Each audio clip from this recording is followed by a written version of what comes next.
আমাদের পুলক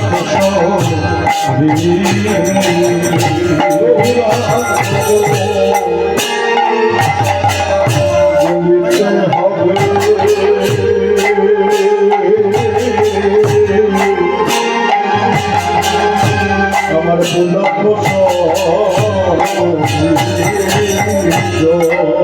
হরি হরি হরি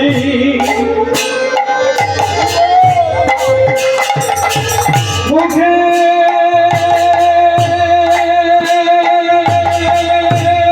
হরি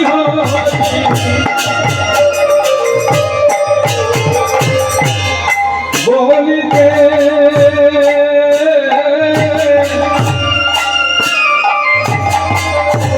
আমাদের নয়নে হবে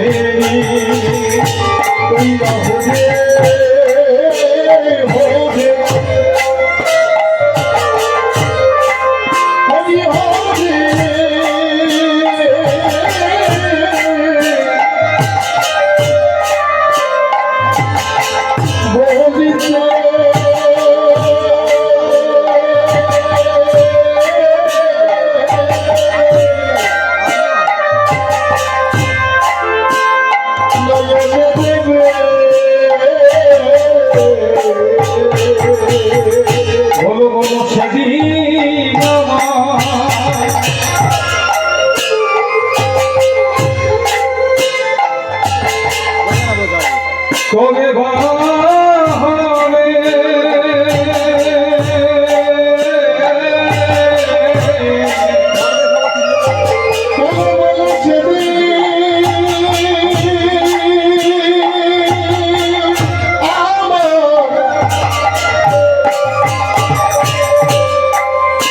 আমার কবে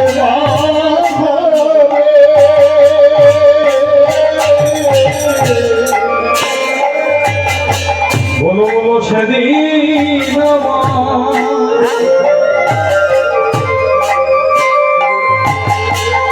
কবে ভাবে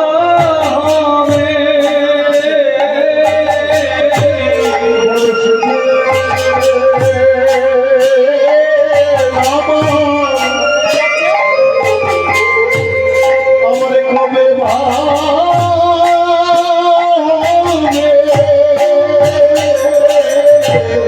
যেদিনে গবুরে বলেছে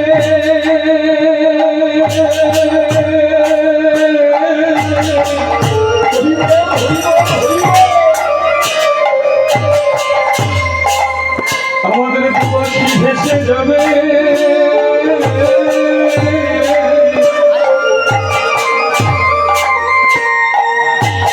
বলো বলো সেদিন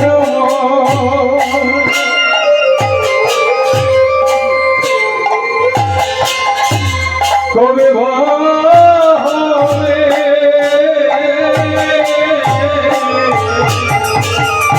যেদিন গৌর বলেছে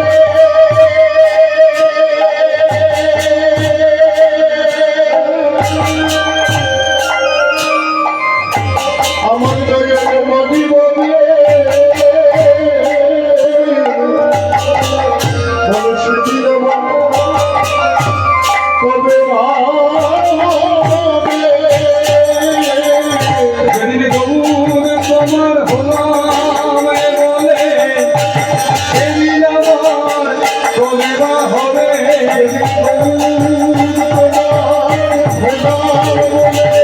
সেদিন আমার কবে হবে গৌর তোমার হলাম বলে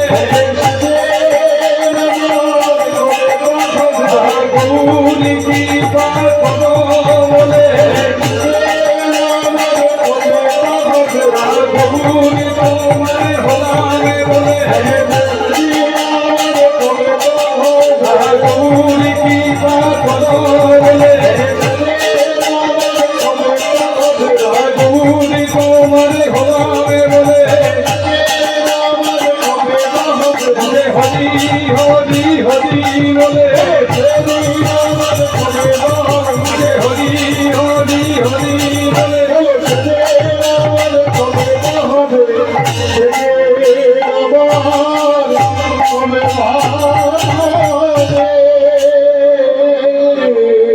গৌরাঙ্গ বলিতে হবে পুলক শরী, আমার পুলক শরী, হরি হরি বলিতে নয়নে গভীরি, আমার নয়নে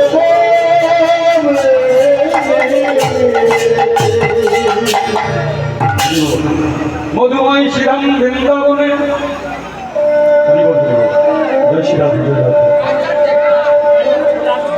মহাজনে বলে উঠলেন জয় জয় জগত গুরু তুমি বাঞ্ছা কল্প তরু, এই হৃদয় তপ্ত মধু করুণা তোমার, তুমি মাতা তুমি পিতা তুমি জগতের দাতা, তুমি ভিন্ন কেহ নাহি ভিন্ন কেহ নাই।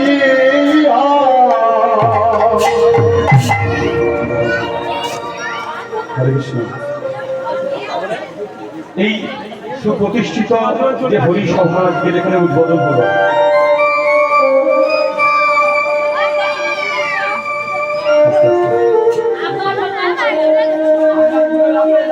আজকে এই যে সবাই মিলে এত কষ্ট করে এই মন্দিরটা নির্মাণ করেছেন,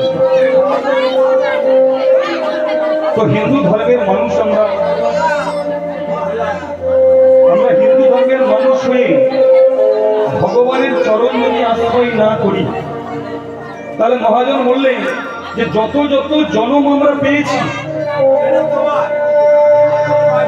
সব থেকে শ্রেষ্ঠ জন্ম হলো এই মানব জন্ম। কেন মহাজন বললেন 84 লক্ষ জমি ভ্রমণ করে একবার মানব জন্ম হয়।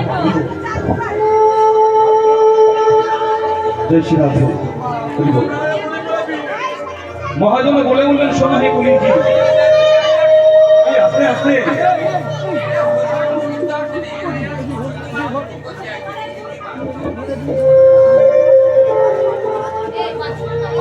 একটু আস্তে আস্তে মায়েরা একটুখানি বুঝতে হবে।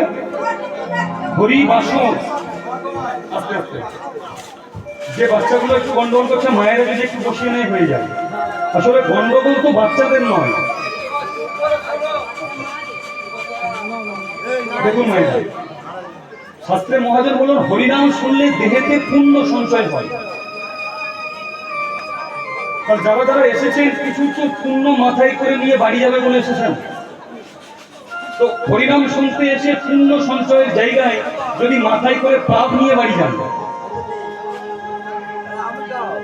তার থেকে না শোনাই হলো। হরিবাসরে বসে যদি আপনি কোনো কথা বলেন, একটা কথা মনে রেখো মায়েরা, হরিবাসন এই যেখানে তৈরি হলো আজকের এই হরিবাসন, ভগবান বললেন যে জীবের হৃদয়ে ভগবান ধরা পড়ে যায়, যে জীবের হৃদয়ে ভগবান দর্শন দেয়, সেই জীব এসে এই হরির নামকে আশ্রয় করে আসনে বসে। এই হরিনামের আসর থেকে মানব দেহেতে ভক্তি পাওয়া যায়। কারণ শাস্ত্রে মহাজন বলল ভক্তি যার কৃষ্ণ তার। ভক্তি ছাড়া যেমন ভগবানকে পাওয়া সম্ভব নয়। আমি আপনাদের একটা উপমা দিচ্ছি, ছোট্ট প্রমাণ। খুব মন দিয়ে যারা কীর্তন শুনতে এসেছেন, দয়া করে পায়ে ধরে অনুরোধ, এই ব্রাহ্মণের ছেলে কেউ কথা বলো না। কারণ আপনার নিজের খবর আপনি নিজেই খুঁজছেন, তার থেকে শুনবেন না, বাড়িতে গিয়ে চলে যান। আমি এবছরে কার্তিক মাসে বৃন্দাবনে গিয়েছিলাম। 16ই কার্তিক একটা গল্প আপনাদের বলি, বৃন্দাবনে শুনুন। বৃন্দাবনে একজন গোয়ালিনী ছিল, 70 বছরের বেশি গোয়ালিনীর বয়স। প্রতিদিন ওই বৃন্দাবন থেকে মথুরার ঘাটে উনি ক্ষীর স্বর্ণ নবনী বিক্রয় করতে যেতেন। আর